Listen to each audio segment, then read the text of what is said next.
Assalamualaikum warahmatullahi wabarakatuh. Teman-teman semua, selamat malam. Kali ini saya akan mempresentasikan atau mensimulasikan analisis kuantitatif. Kebetulan dalam hal ini kita akan membahas tentang hasil dari penelitian saya, hasil penelitian disertasi saya di program studi doktoral ilmu lingkungan Universitas Sriwijaya yang berjudul tentang efektivitas desain program sistem pengolahan tinja daerah pesisir komunal terhadap SODEP di Kota Batam. Di mana penelitian saya ini sebenarnya ada tiga tahapan, teman-teman semua. Tiga tahapan. Tahapan pertama itu adalah kajian atau analisis kuantitatif. Tahapan kedua itu adalah kajian kualitatif yang sesuai dengan metodologi penelitian saya ini menggunakan metode campuran, mix method antara kuanti dan kuali, tetapi digunakan dengan dua tahapan, tahap satu kuanti, tahap kedua kualitatif.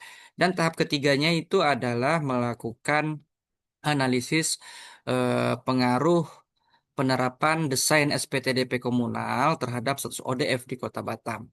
Oke, pada kesempatan video ini saya akan mempresentasikan, mensimulasikan, dan menjelaskan tahapan-tahapan analisis pada kajian kuantitatif sesuai dengan penelitian dan data-data yang telah saya dapatkan di penelitian disertasi saya.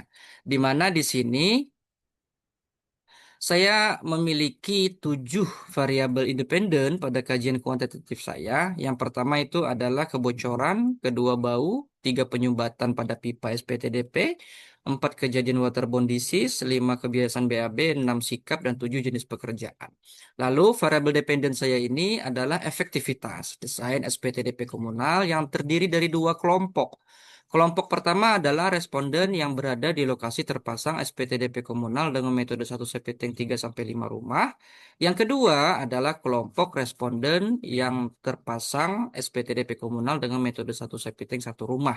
Jadi di sini saya akan melakukan uji kuantitatif dengan menggunakan analisis SPSS.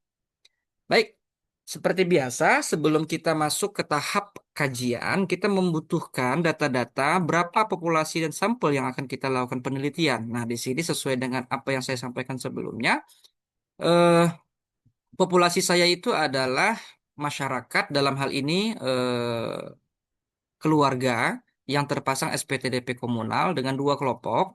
Yang pertama kelompok 1 Sepiting 3-5 rumah, yang kedua adalah kelompok 1 Sepiting 1 rumah. 1 Sepiting 3-5 rumah ini ada di Kelurahan Sekenak Raya dan Pulau Kasu, Kecamatan Belakang Batang, Kota Batam, yang terdiri dari 60 kakak. Sedangkan kelompok kedua, 1 Sepiting 1 rumah, ini ada di Teluk Lengung dan Pulau Kasam, Kelurahan Kabil, Kecamatan Nongsa, Kota Batam, sebanyak 46 kakak. Artinya di sini ada 106 responden yang menjadi populasi.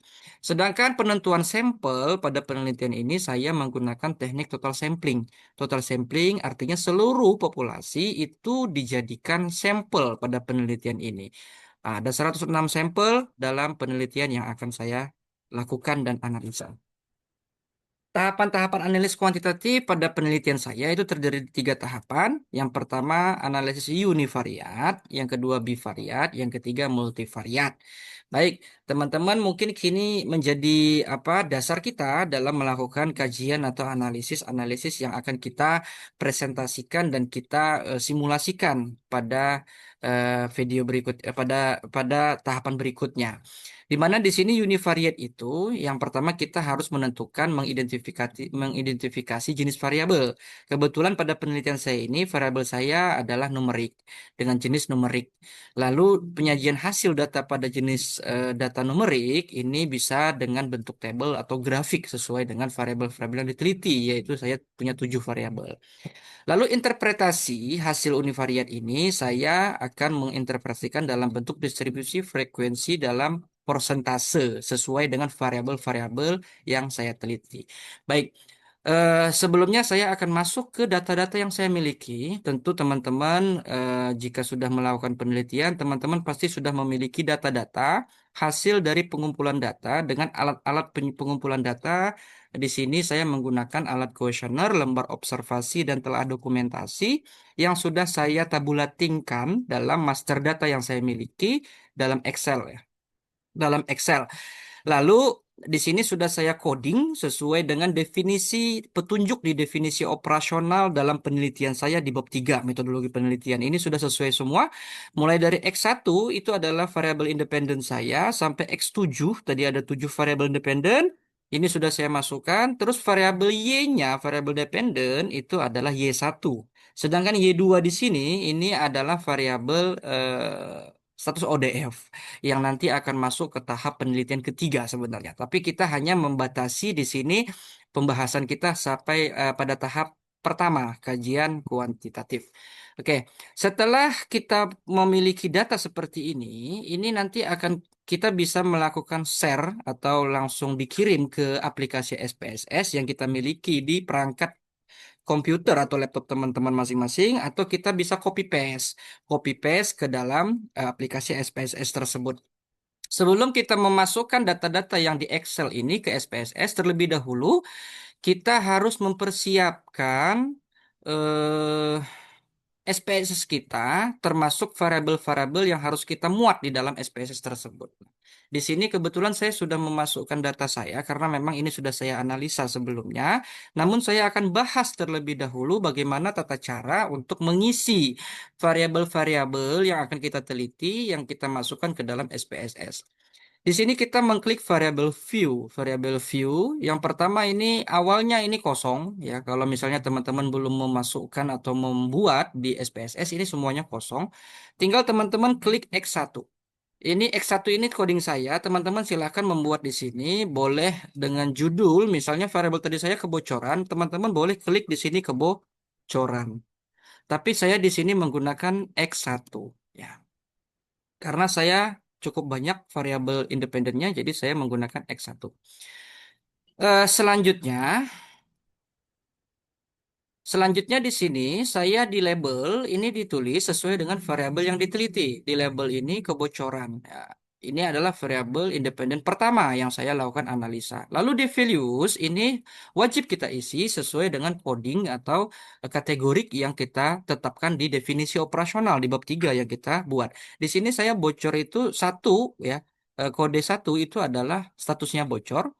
Kode 2 itu statusnya tidak bocor. Lalu kita klik oh, oke. Nah, begitu seterusnya seperti bau. Nah, di sini kita bisa menulis teman-teman misalnya saya contohkan dari awal.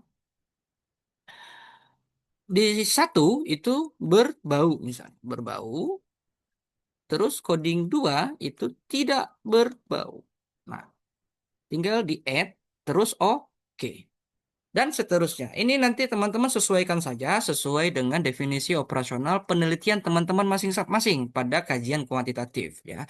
Tidak lupa pula kita harus menetapkan measure. Ini adalah jenis data kita. Di sini secara keseluruhan data saya nominal kecuali pada variabel X6. Ini adalah sikap. Ini ya saya berdistribusi ordinal ya. Selanjutnya setelah selesai pada memasukkan jenis-jenis data dan juga label, values, measure, kita kembali ke data view. Di data view ini sebenarnya ini masih kosong. Nah, ini adalah data-data yang saya ambil dari Excel tadi. Data Excel tadi saya ambil, terus saya copy paste atau teman-teman bisa share langsung masuk ke dalam aplikasi SPSS dan tidak ada yang dirubah mulai dari coding-coding yang sudah dimasukkan sesuai dengan coding-coding di Excel. Nah, tahap selanjutnya adalah kita melakukan uji univariat. Uji univariat ini adalah ingin melihat deskripsi frekuensi atau sebaran keefektifan desain SPTDP komunal yang ada di lokasi penelitian pada penelitian saya ini, yang mana terdiri dari dua kelompok. Satu SPT 3 sampai 5 rumah itu kelompok satu saya kodingkan di Y1, satu SPTDP satu SPT satu rumah itu adalah di coding saya kodingkan sebagai dua di Y1. Jadi di sini saya ingin melihat yang mana yang paling efektif terhadap variabel-variabel yang mempengaruhi dari X1 sampai X7. Kita klik analyze. Oke, kawan-kawan. Terus kita klik deskripsi statistik. Lalu kita klik cross tab. Ya. Nah, di sini sudah masuk semuanya. Di sini row ini adalah variabel X, di mana variabel X itu adalah variabel independen. Kita masukkan ke dalam tabel row. Sedangkan tabel kolom ini adalah variabel Y. Ini kita masukkan ke variabel Y. Selanjutnya, kita mengklik ini, lalu kita eh, coba klik sel. Ya, kita ingin melihat apa-apa saja yang perlu kita lakukan analisa. Yang pertama adalah kita ingin melihat atau kita mencontreng observe. Lalu di percentage kita mencontreng row. Terus di non-text ini biasanya sudah secara otomatis itu kita mengklik round cell counts, lalu continue. Ya. Selanjutnya itu kita klik OK. Nah, di sini sudah terlihat hasil dari analisis univariat yang dapat kita baca, di mana di sini kita melihat dari masing-masing analisis cross tabulating. Terus cross tabulation di sini sudah terlihat per variabel, 7 variabel yang saya miliki, misalnya kebocoran. Di sini terlihat dari SPTDP komunal dari 60 SPTDP komunal 1/3 sampai 5 rumah, 28 mengalami bocor, 32 tidak bocor.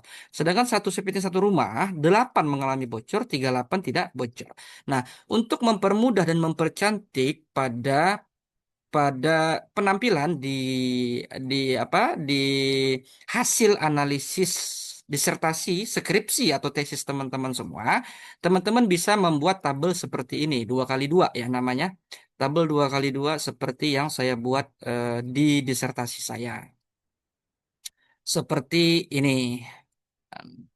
Nah, karena saya memiliki banyak variabel independen, jadi saya satukan agar tidak terlihat terlalu boros ataupun tidak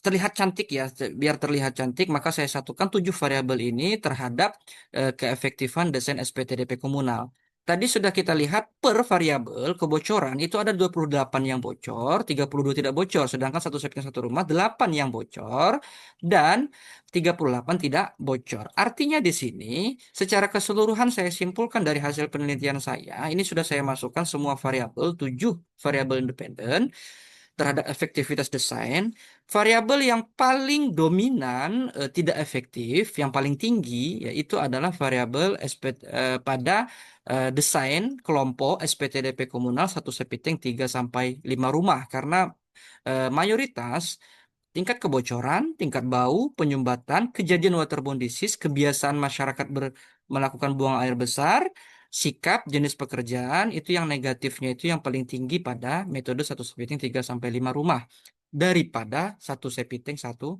rumah. Baik, ini kita bahas di dalam pembahasan hasil uji univariat.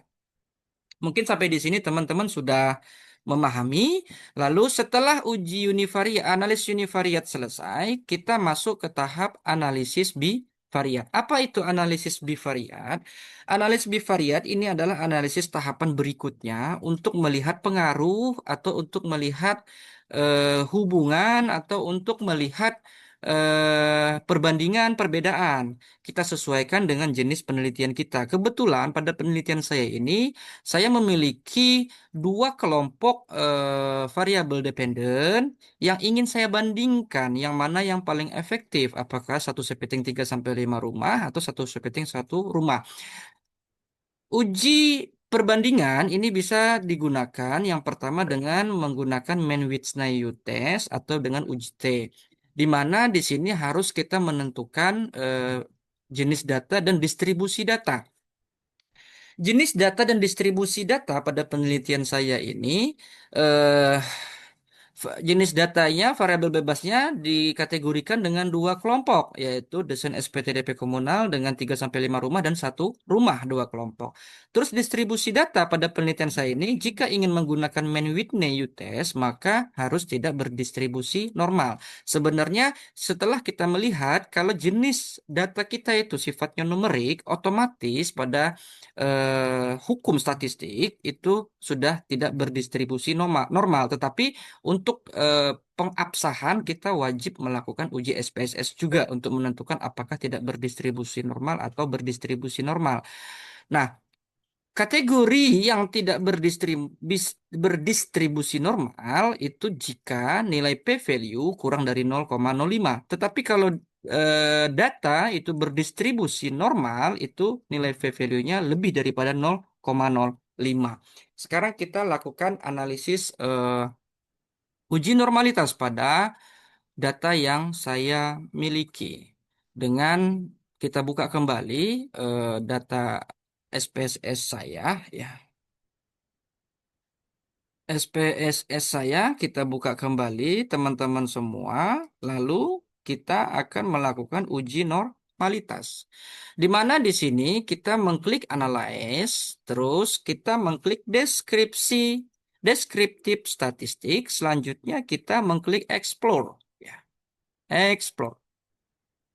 Oke, di sini sudah ada data dependen dan juga sudah ada data faktor list yang mana kita ketahui tadi bersama-sama bahwasanya data dependen saya ini adalah jenis desain ya. Jenis desain ini SPTDP komunal di lokasi penelitian. Sedangkan faktor-faktor yang mempengaruhi itu ada 7 tadi teman-teman semua. Ada 7, itu kebocoran, bau, penyumbatan, kejadian waterborne disease, kebiasaan BAB, sikap jenis pekerjaan, atau faktor-faktor X. Nah, selanjutnya kita ingin melihat apakah berdistribusi normal atau tidak, maka kita di sini membuat statistik. Oh, sorry. Ini deskriptif. Oke, sudah oke. Plots. Nah, ini yang kita lihat. eh stem and left, histogram. Oke. Normality plots ini wajib kita contreng. Seterusnya option. Ya. Terus, oke. Di sini sudah semua. Lalu, kita oke kan. Nah, di sini sudah terlihat hasil dari uji normalitas yang saya lakukan, di mana di sini per variabel itu seperti kebocoran. Ini yang kita lihat adalah cross step-nya. Cross step-nya ini cross case processing summary, sorry. Terus ini deskriptifnya. Nah, ini adalah test of normality. Ini adalah untuk melihat apakah nilai data kita, penyebaran data kita itu berdistribusi normal atau tidak. Kita lihat lagi tadi syarat untuk uji normalitas itu adalah jika nilai value kurang dari 0,05 di sini, maka ada perbedaan yang signifikan. Artinya dia tidak berdistribusi normal. Lalu jika dia nilai value lebih daripada 0,5, tidak ada perbedaan signifikan, artinya di sini data berdistribusi normal. Nah, saya contohkan di sini pada satu variabel yang saya miliki, data yang saya miliki, pada uji test of normality, ini memiliki nilai sig untuk tingkat kebocoran adalah 0,0, artinya di bawah 0,05 dan berdistribusi tidak normal. Begitu juga seterusnya sampai ke bawah. Di sini karena tampilannya per variabel teman-teman. Jadi ini kita lihat satu persatu. Nah, di sini juga untuk bau sama nilai signya di bawah 0,05. Dan seterusnya sampai ke bawah, setelah bau itu ada penyumbatan ya. Penyumbatan di sini nilai saya. Ini penyumbatan, nilai saya itu normalitinya juga sama, 0,00, artinya di bawah 0,05. Sampai terakhir ini sudah saya rangkum semuanya teman-teman di dalam tabel yang saya presentasikan di disertasi saya. Sehingga di sini saya mendapatkan hasil untuk uji normalitas itu adalah nilai sig secara keseluruhan mulai dari X1 sampai X7 itu di bawah 0,05. Artinya di sini dapat disimpulkan data yang saya miliki tidak berdistribusi normal. Lalu selanjutnya saya bisa menggunakan uji Mann-Whitney U-test. Baik, teman-teman, uji Mann-Whitney U-test ini dilakukan pada analisis bivariat di mana di sini kita melihat nilai ya rata-rata peringkat pada hasil uji Mann-Whitney test yang kita lakukan dengan asumsi ya dengan cara membacanya itu jika semakin baik atau semakin jika semakin tinggi nilai rata-rata rank atau rank rata-rata rank yang dimiliki satu kelompok, maka semakin baik atau semakin dominan kelompok tersebut dalam variabel yang diuji. Baik, ini sebenarnya sudah ada data-data hasil dari uji Mann-Whitney test, tetapi saya akan mensimulasikan bagaimana cara melakukan uji Mann-Whitney test pada aplikasi SPSS dengan data mentah yang kita miliki tadi. Kita kembali lagi teman-teman ke eh, aplikasi SPSS yang kita miliki, ya. Sebentar kita buka dulu aplikasi SPS-nya. Selanjutnya kita share. Oke. Oke. Nah, di sini sudah terlihat data-data saya tadi tentang data-data awal yang sudah kita miliki mulai dari variabel independen dan variabel dependennya. Selanjutnya kita masuk tahapan bivariat untuk melihat apakah ada perbedaan yang signifikan, ada perbedaan antara dua kelompok, maaf. Ada antara dua kelompok penelitian saya, yaitu kelompok satu Sepeting 3 sampai 5 rumah dengan kelompok satu Sepeting satu rumah dengan menggunakan uji Mann-Whitney test karena tadi dikatakan bahwasanya data saya tidak berdistribusi normal dan layak untuk dilakukan uji Mann-Whitney test. Yang pertama, saya akan mengklik analyze ya, analyze. Lalu kita akan mengklik non-parametric test ya. Selanjutnya kita akan mengklik legacy dialog. Oke. Lalu di sini kita mengklik two independent sample. Ini adalah untuk melakukan pengujian Mann-Whitney test, kawan-kawan semua. Nah, di sini sudah muncul data-data yang akan kita lakukan uji dengan dua kelompok perbandingan ya. Uji dua kelompok perbandingan, di mana ini di sini kita masukkan tes variabel list ini adalah variabel X, kawan-kawan semua. Ini X1, X2 ini sebenarnya harus dilakukan dengan satu-satu variabel agar mendapat data yang lebih lebih konkret. Tapi juga tidak mengurangi atau tidak merubah data-data ketika kita masukkan dengan semua variabel. Saya di sini ada 7 variabel dependent, saya masukkan semua. Lalu grup variabelnya ini adalah variabel Y, ya. Nah, define group ini perlu diisi karena saya punya dua kelompok. Di sini saya akan isi grup satu itu adalah satu, grup dua itu adalah dua, sesuai dengan coding yang saya tetapkan. Oke. Nah, selanjutnya Mann-Whitney test ini perlu dicontreng dan ini sudah otomatis tercontreng ya kawan-kawan semua. Lalu kita lihat dulu di sini apakah exact dan optionnya sudah sesuai. Nah, di sini kita lihat exactnya asymptotically ini sudah semua. Continue, terus option di sini descriptive qualitative action ini juga sudah cukup. Lalu kita klik OK. Nah, di sini terlihat hasil Mann-Whitney test dari penelitian saya ini sesuai dengan yang disampaikan ya. Kita lihat kembali aturan pada kajian Mann-Whitney test. Mann-Whitney test itu adalah share. Oke.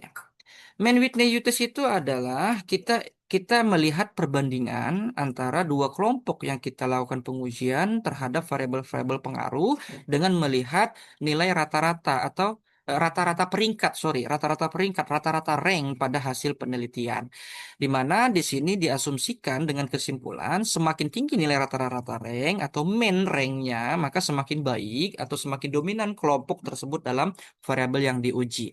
Kita kembali pada hasil penelitian, hasil analisis SPSS yang sudah kita lakukan dengan menggunakan analisis Mann-Whitney test. Oke, kawan-kawan kita bisa lihat di sini hasil Mann-Whitney test saya di sini kebocoran. Tadi saya masukkan semua variabel independennya ya secara bersamaan. Kebocoran itu metode satu CPT yang 3 sampai 5 rumah ini memiliki main Whitney 46,77. Sedangkan satu CPT satu rumah ini memiliki main rank 62,28. Artinya, satu CPT satu rumah lebih tinggi daripada satu CPT 3 sampai 5 rumah. Kalau kita kembalikan dengan cara membaca yang sudah disampaikan pada PowerPoint yang sebelumnya saya sampaikan, artinya di sini satu CPT satu rumah ini dominan lebih baik daripada satu setting 3 sampai 5 rumah terhadap kejadian kebocoran. Yang cara membaca kedua juga sama. Satu sepiting satu rumah itu memiliki main rank 64,93, sedangkan satu sepiting satu rumah 44,73. Artinya satu sepiting satu rumah lebih tinggi daripada satu sepiting 3 5 rumah dua kelompok ini. Yang artinya kelompok satu sepiting satu rumah itu dominan lebih baik 6493 kali 6493 daripada kelompok sepiting 3 sampai 5 rumah. Hanya 44,73 terhadap timbulan bau. Nah, begitu seterusnya. Kawan-kawan bisa baca di sini sampai seterusnya dan ini kita tuangkan dalam hasil disertasi kita, skripsi kita, tesis kita, lalu kita baca atau kita deskripsikan, kita implementasikan dalam hasil di bawah di bawah tabel sesuai dengan bacaan kaidah-kaidah bacaan dalam bacaan statistik. Kira-kira begitu. Selesai dari hasil main Whitney test, kita akan masuk ke tahapan berikutnya yaitu analisis multivariat. Sebelum saya masuk ke analisis multivariat, kita membaca terlebih dahulu di sini arahan dari analisis multivariat, di mana multivariat ini di sini di dalam penelitian ini saya melakukan uji regresi logistik berganda. Syarat untuk uji logistik berganda itu kita harus menentukan apa variabel-variabel yang dapat dijadikan kandidat untuk dimasukkan ke dalam analisis regresi logistik berganda. Bagaimana cara menentukan kandidat pada variabel-variabel yang kita teliti? Itu kita melihat dari 7 variabel saya ini, independen saya ada 7 variabel, itu dilakukan regresi logistik sederhana terlebih dahulu dengan nilai ketaatan value-nya kurang dari 0,25. Baik, sekarang tahap pertama sebelum masuk ke analisis logistik berganda, kita harus membuat terlebih dahulu analisis logistik sederhana. Selanjutnya kita menentukan variabel kandidat yang akan masuk ke dalam logistik berganda. Analisis logistik sederhana pada penelitian ini, secara singkat saya akan mempresentasikan. Maaf, kita buka lagi ya aplikasi SPSS kita, ya. Lalu kita kita akan melakukan analisis regresi logistik sederhana. Di mana di sini data ini sudah tampil. Nah, analyze terus regression ya. Ini kita melihat regresi sederhana. Lalu kita mengklik binary logistik ya, binary logistik. Nah, di sini kita akan melihat jenis desain kita, apa namanya, analisis data kita untuk melakukan pengujian regresi logistik sederhana, di mana dependennya adalah variabel Y, terus covariance-nya adalah variabel X. Selanjutnya, kita melakukan option, ya, klik option. Lalu yang kita cek ini adalah CI for X 95%, lalu et al, ya, lalu include constant in model. Continue. Udah oke semua. Seterusnya kita oke kan. Nah, di sini dapat dilihat bahwa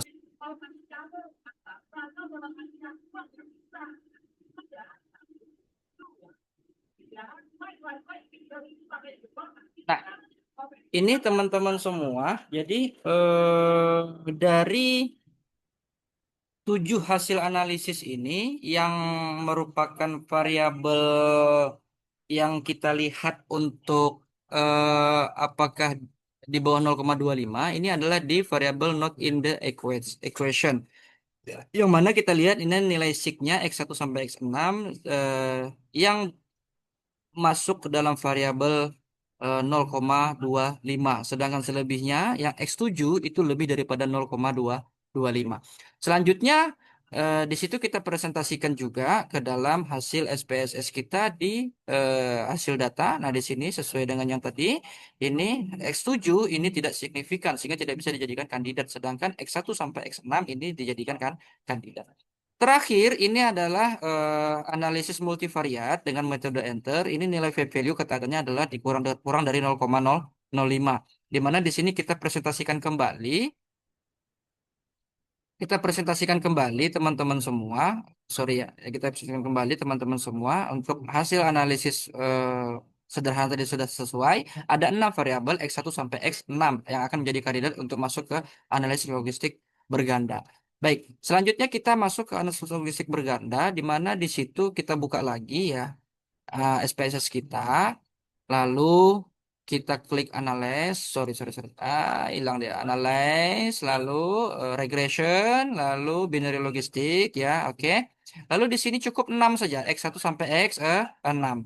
Nah, di sini kita option Holmes Merlemes goodness of kita klik, lalu continue, selanjutnya ini oh oke. Nah, di sini dilihat bahwasanya dari hasil variable in the equat ini ada yang memenuhi yang di bawah 0,05 itulah X2, X3 dan X6. Dan ini kita tuangkan juga ke dalam hasil SPSS kita seperti ini. Di mana jika dia kurang dari 0,05, artinya ini adalah variabel yang paling dominan terhadap yang mempengaruhi keefektifan SPTDP komunal. Di sini terdapat bau, penyumbatan dan sikap ini di bawah 0,05 nilai siknya. Dan ini dikategorikan sebagai variabel yang dominan dengan nilai OR sebagai berikut. Artinya OR ini adalah tingkat pengaruh terjadinya bau, tingkat pengaruh terjadinya penyumbatan, tingkat pengaruh terjadinya sikap, risiko terjadinya sikap, penolakan terhadap SPTDP komunal ini sebanyak 13,387, 13,569 dan 4,411. Selanjutnya adalah uji interaksi kajian kuantitatif. Harusnya dalam sebuah penelitian setelah univariat, bivariat, dan multivariat ada uji interaksi. Karena pada penelitian ini berdasarkan teori Haier et al. 2010, uji interaksi itu mensyaratkan data itu harus berdistribusi normal dan berada pada skala interval dan rasio. Karena pada penelitian saya ini, data yang saya miliki tidak berdistribusi normal, bersifat kategorik, dengan skala nominal, maka pada penelitian ini tidak bisa dilanjutkan untuk uji interaksi. Sehingga pada kajian kuantitatif, pada penelitian ini selesai pada tahapan uji regresi berganda. Mungkin itu teman-teman yang bisa saya sampaikan. Terima kasih atas perhatian. Mohon maaf jika ada kesalahan tadi pas saat melakukan analisis pada SPSS sedikit ada kekeliruan. Terima kasih. Assalamualaikum warahmatullahi wabarakatuh. Semoga bermanfaat.